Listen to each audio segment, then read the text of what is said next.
ladies and gentlemen, the President of the United States.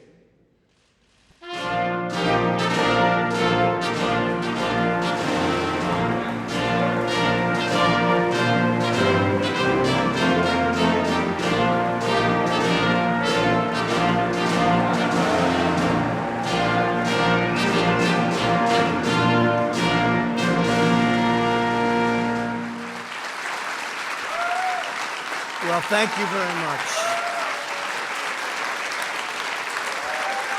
Thank you.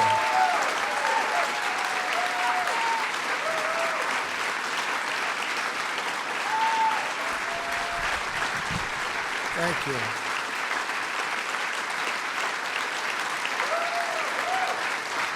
Wow.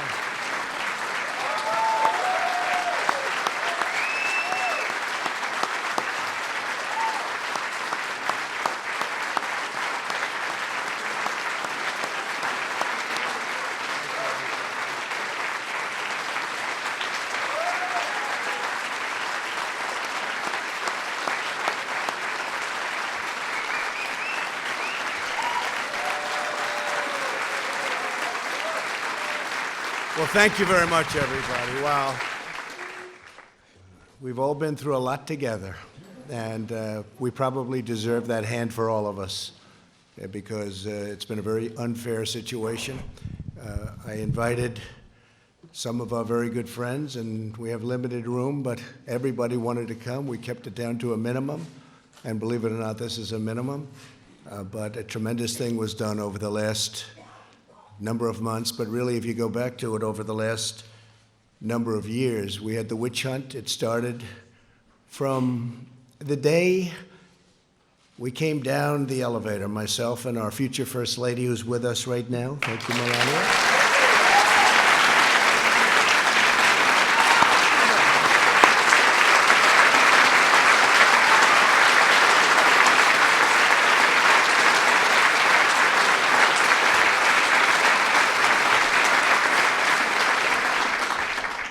And it never really stopped. We've been going through this now for over 3 years. It was evil, it was corrupt, it was dirty cops, it was leakers and liars. And this should never, ever happen to another president, ever. I don't know that other presidents would have been able to take it. Some people said no, they wouldn't have.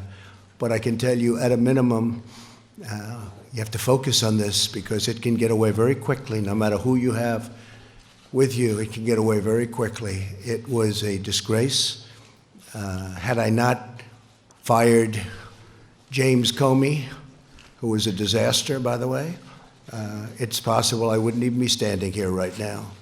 We caught him in the act. Dirty cops, bad people. If this happened to President Obama, a lot of people would have been in jail for a long time already, many, many years. I want to start by thanking some of, and I call them friends, because, you know, you develop friendships and relationships when you're in battle and war, much more so than, gee, let's have a normal situation. With all that we've gone through, we've done, I think, more than any president and administration. And really, I say, for the most part, Republican congressmen, congresswomen, and Republican senators. We've done more than any administration in the first few years. You look at all of the things we've done. I watched this morning as they tried to take credit for the stock market from think of that. Let me tell you, if we didn't win, the stock market would have crashed. And the market was going up a lot before the election because it was looking like we had a good chance to win. And then it went up tremendously from the time we won the election till the time we took office, which was November 8th to January 20th. And that's our credit. That's all our credit. And leading up to that point was our credit because there was hope. And one of the reasons the stock market's gone up so much in the last few days is people think we're doing so well. They liked the State of the Union speech.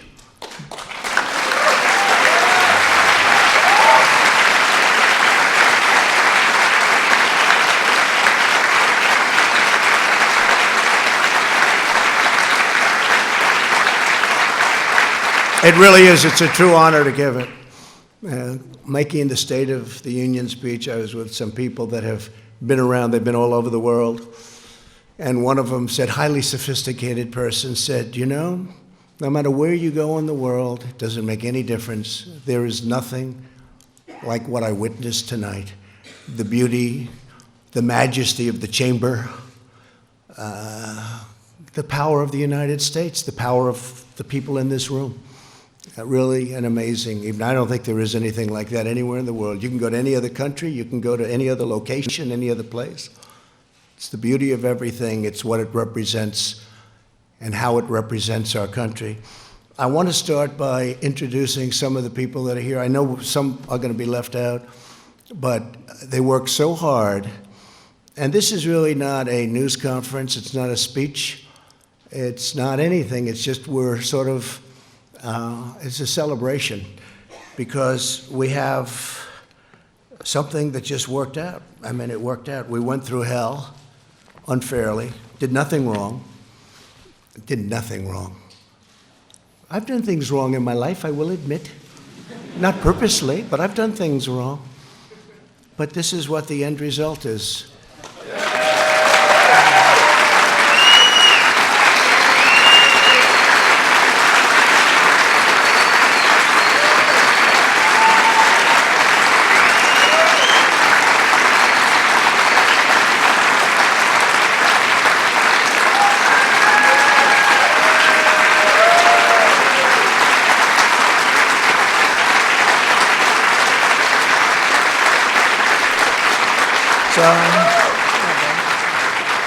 You could take that home, honey. Maybe we'll frame it.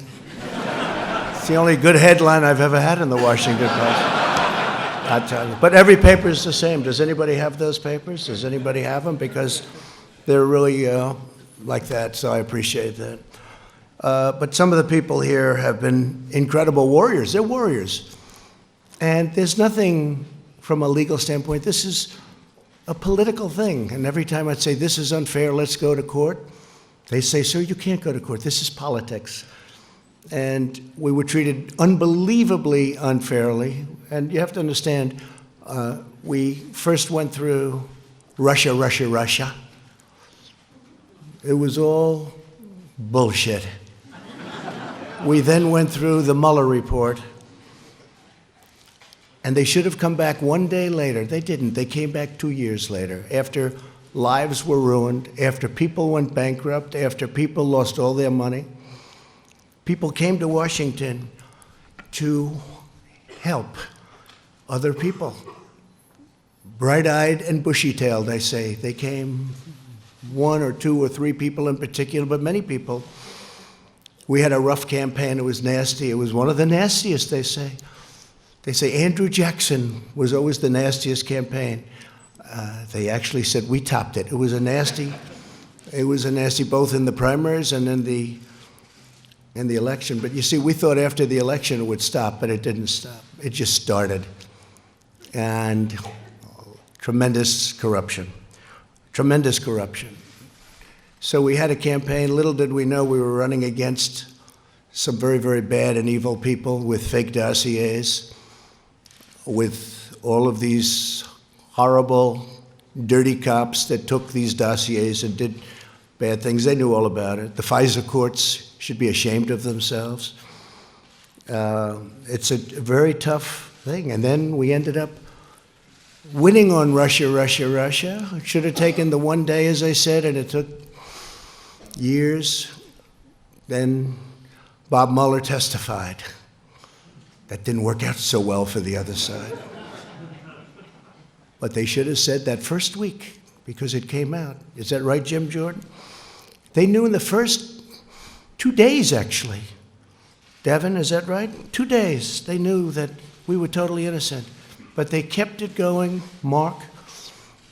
They kept it going forever.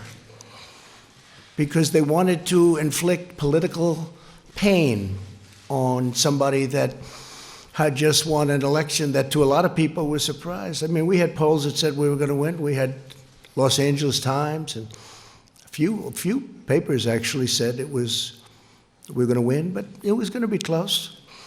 And we did win. It was one of the greatest wins of all time. And they said, okay, he won. And, you know, I wrote this down because that was where a thing called the insurance policy, to me, when I saw the insurance policy, and that was done long before the election.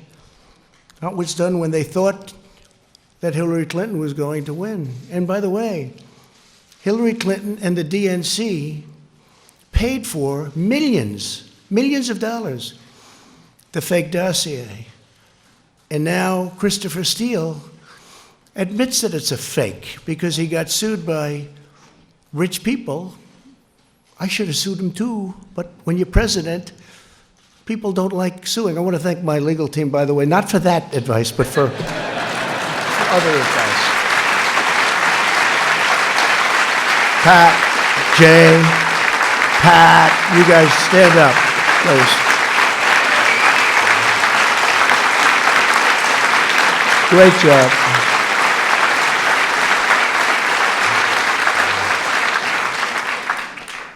Right at the beginning, they said, sir, you have nothing to worry about. All of the facts are on your side. I said, you don't understand. That doesn't matter. That doesn't matter. And that was really true. They made up facts. A corrupt politician named Adam Schiff made up my statement to the Ukrainian president. He brought it out of thin air, just made it up. They say he's a screenwriter, a failed screenwriter. He tried to go into, unfortunately, he went into politics after that. Remember, he said the statement, which is a mob statement, don't call me, I'll call you. I didn't say that. Fortunately, for all of us here today and for our country, we had transcripts. We had transcribers, professional transcribers. Then they said, oh, well, maybe the transcription is not correct. But Lieutenant Colonel Vindman and his twin brother, right? We had some people that really amazing. But we did everything. We said, what's wrong with it? Well, they didn't add this word or that. It didn't matter. I said, add it. They're probably wrong, but add it. So now everyone agrees that they were perfectly accurate. When you read those transcripts, Tim Scott, I don't know if Tim's here, but he said, sir, he's the first one to call me. Sir, I read the transcript. You did nothing wrong. And Mitch, he stayed there right from the beginning. He never changed. And Mitch McConnell, I want to tell you, you did a fantastic job.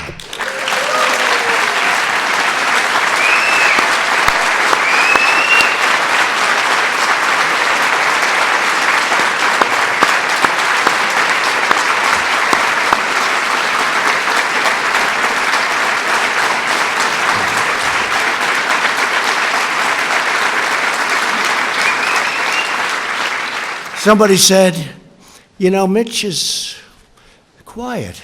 And I said, he's not quiet. He's not quiet. He doesn't want people to know him. And they said, is Mitch smart? I said, well, let's put it this way. For many, many years, a lot of very smart, bad in many cases, sometimes good, but people have been trying to take his place. And to the best of my knowledge, I've never even heard the subject come up because they've been wiped out so fast. This guy is great, and I appreciate it, Mitch. And he's also given us 191 now. 191 federal judges, 2 Supreme Court judges, right? We're up to 191. Yeah. Great guy. Great guy. He's a tough guy to read. I'm good at reading people. Tough guy to read, I'd call him.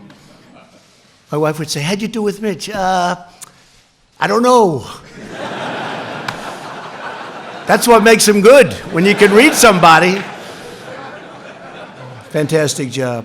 And he understood right from this was crooked politics. This was crooked politics. How about all these people? They're running for office. They're saying the worst things about me, like 8 senators on the Democrat side. Most of them got wiped out. You know, they got their 1% or less. Most of them got less. They decided to go home. Let's go back to California. Let's go back to wherever they came from. Let's go back to New York. How about that one? Our New York Senator, Gillibrand. Let's go back to New York after they get nothing. and then they take an oath that they will be fair, that they will be reasonable, all of the different things, and they had to sign. They're not fair, but here's the beauty. So we have 4 left. They're saying the most horrendous things about me. It's okay, it's politics. And then they're supposed to vote on me. They're trying to replace me, and then they're supposed to be voting. So I think it's incredible. So Mitch, I want to thank you very much, incredible. And you have some of your folks here, and they're incredible people, and they've been right from the beginning. And again, you're out of session. Unfortunately, I only told these folks, let's do this today. We did a prayer breakfast this morning, and I thought that was really good. In fact, that was so good it might wipe this out. But by the time we finish, this will wipe that one out, those statements. I had Nancy Pelosi sitting 4 seats away, and I'm saying things that a lot of people wouldn't have said, but I meant every word of it. But we have some of the folks that are going to be leaving right after this, and they work hard, and they did work hard. Bill Cassidy, Senator. Stand up, Bill. What a guy. Great man. When I need to know about health insurance and pre-existing conditions and individual mandates, I call Bill, or I call Barrasso. We get those 2 guys, they know more than anybody. A man who just became a senator. He's a little bit like me. We have a couple of them. Very successful guy in business, and he said, what the hell? I'll run for the Senate from Indiana. And he ran, and I saw him on television destroying his opponent in a debate. I said, this guy could win, and I got behind him. And Mike Braun, you have done some great job. Thank you very much. Tough. Thank you. A man who got James Comey to choke, and he was just talking in his regular voice. He's the roughest man. He's actually unbelievable, and I appreciate the letter you sent me today. I just got it. But he's got this voice that scares people. People from Iowa can be very tough. We're doing very well in Iowa, but I'll tell you, Chuck Grassley, he's looking at Comey. Well, you tell me, what did you say? Now, he wasn't being rough. That was just the way he talked. And that was when Comey announced that he was leaking, lying, and everything else, right? He choked because he never heard anybody talk like that. You should have gone, I wish you got angry. You could have gotten the whole ball game. He would have said, I give up. Chuck Grassley is an incredible guy.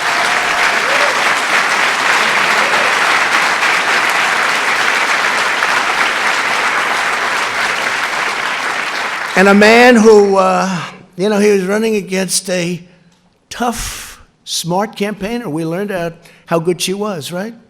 She was a great campaigner. In fact, by the end of the campaign, I thought she was more for me than you were, Josh. I was worried. I saw her ads. She was saying the greatest things about me. And you know who I'm talking about?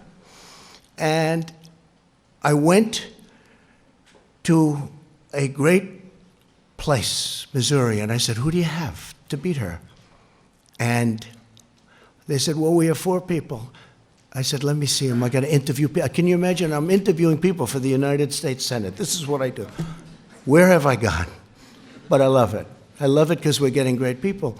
The first one I met was Josh Hawley. After about 10 minutes, I said to the people, don't show me anybody else. This is the guy. He was the Attorney General, did a phenomenal job in the state, highly respected, and Claire McCaskill. So the theory was you couldn't beat her. Great campaigner. Remember the last campaign? She was always going to be taken out, and she wins, and people say, how did that happen? Didn't happen with him. But she got so friendly toward me. In fact, one of the ads I still have, I'm putting it in the archives as one of the best ads I've ever made. And she tried to convince people that we were best friends. But Josh ended up winning by 5 or 6 points. You were unbelievable. You were tough. And you are something. And one of the greatest supporters on the impeachment hoax was Josh Hawley. He was incensed, actually. I watched him. He was incensed at what they were doing and what they were saying. And those were the ones. You know, I had some that said, oh, I wish he didn't make the call. And that's okay. If they need that, it's incorrect. It's totally incorrect. And then you have some that used religion as a crutch. They never used it before. An article written today, never heard him use it before. But today, you know, it's one of those things. But, you know, it's a failed presidential candidate, so things can happen when you fail so badly running for president. But Josh Hawley, I want to thank you. You were right from the beginning. Man, did I make a good choice. Thank you, Josh. Tremendous future. A man who is brilliant and who actually was deceived to an extent, comes from a great state, Utah, where my poll numbers have gone through the roof, and one of the senators' poll numbers, and not this one, went down big. You saw that? You saw that, Mike? But Mike Lee is a brilliant guy. He's difficult. Whenever I sign bills, you know, we do sign a lot of legislation it's big and it's powerful, but it's sort of everybody has to approve it. And I see 99 to 1. 99 to 1. I say, don't tell me who's the one. Is it Mike? Yes. And he always has a good reason for it, too, by the way. But he's incredible. And right at the beginning, he knew we were right, Mike. And I appreciate it very much. You're just fantastic. And say hello to the people of Utah and tell them, I'm sorry about Mitt Romney. I'm sorry. Okay? We can say that Mike Lee is by far the most popular senator from the state. But you've done a fantastic job, Mike, in many ways. In many ways. A young woman who I didn't know at all, but she's been so supportive, and I've had great support from other people in that state, and she's been so supportive, and she's been downright nasty and mean about the unfairness to the president. And Kelly Loeffler, I appreciate very much. Thank you. Great. She saw it very early on. And we have, I don't know if we have other senators here, but we got a hell of a lot of congressmen. I'll go over them quickly, but they have also been, you know, it helped when we won 197 to nothing. That's got to be a first, Kevin, right? Is that like a first? The Republicans have this image. See, I say Democrats are lousy politicians because they have lousy policy. Open borders, sanctuary cities, they have horrible policy. Who the hell can win? Oh, their new policy is raise taxes. They want to raise taxes. You know, all my life I wasn't in politics, but I'd say, if you're a politician, you want to say, we're going to lower taxes. They want to raise taxes. So they have open borders, sanctuary cities, raise everybody's taxes, get rid of everybody's health care, 180 million people in the United States, and they're really happy. And we're going to give you a health care that's going to cost more money than the country could make in 30 years if it really does well. That's 1 year. So I've always said they're lousy politicians, but they do two things. They're vicious and mean. Vicious. These people are vicious. Adam Schiff is a vicious, horrible person. Nancy Pelosi is a horrible person. And she wanted to impeach a long time ago when she said, I pray for the president. I pray for the president. She doesn't pray. She may pray, but she prays for the opposite. But I doubt she prays at all. And these are vicious people. But they do two things. They stick together. Historically, I'm not talking now. They stick together like glue. That's how they impeached, because they had whatever the number is, 220 people. So if they don't lose anybody, they'll be able to impeach anybody. You could be George Washington. You could have just won the war, and they say, let's get him out of office. And they stuck together, and they're vicious as hell. And they'll probably come back for more, but maybe not, because the Republican Party's poll numbers, Mitch, have now gone up more than any time, I think, since 2004, 2005, and you know what happened then? But in normal times, decades, you would call it. That was a little unusual time. It was for a very short period. The Republicans party's poll numbers and Donald Trump's poll numbers are the highest I've ever had there. So maybe they won't. It's no way to get your poll numbers up. It's not worth it. Because from my family standpoint, it's been very unfair for my family. It's been very unfair to the country. Think of it, a phone call, a very good phone call. I know bad phone calls. This is a phone call where many people, I think Mike Pompeo was probably on the call. Where's Mike? Mike Pompeo was on the call. Many people were on the call. I know that many people. They even have apprenti, bringing up an old favorite word of mine, the apprentice. They have apprenti. They have people on these calls. And I know there are many, when I speak to the head of a nation, and they have many people on. I mean, also, do you think they're just, in the case of Ukraine, he's a new president. He seems like a very nice person, by the way. His whole thing was corruption. He's going to stop corruption. We even have a treaty, 2001, 1999. It's a treaty, signed treaty, that we will work together to root out corruption in Ukraine. I probably have a legal obligation, Mr. Attorney, to report corruption. But they don't think it's corrupt when a son that made no money, that got thrown out of the military, that had no money at all, is working for $3 million up front, $83,000 a month, and that's only Ukraine. Then goes to China, picks up $1.5 billion. Then goes to Romania, I hear, and many other countries. They think that's okay. Because if it is Ivanka in the audience? Is Ivanka here? Boy, my kids could make a fortune. They could make a fortune. It's corrupt. But it's not even that. It's just general corruption. And the other thing is mentioned in the call, and something that I've told Mike Pence, our great vice president, I would tell him all the time. And I told him when he went on the trip, because he was over there. He never mentioned anything about this when you had your meeting. It's a terrible thing. But I told Mike, I said, Mike, we're giving them money, and, you know, you're always torn about that, because we have our country to build, we have our cities to build, and our roads to fix. But we're giving them money.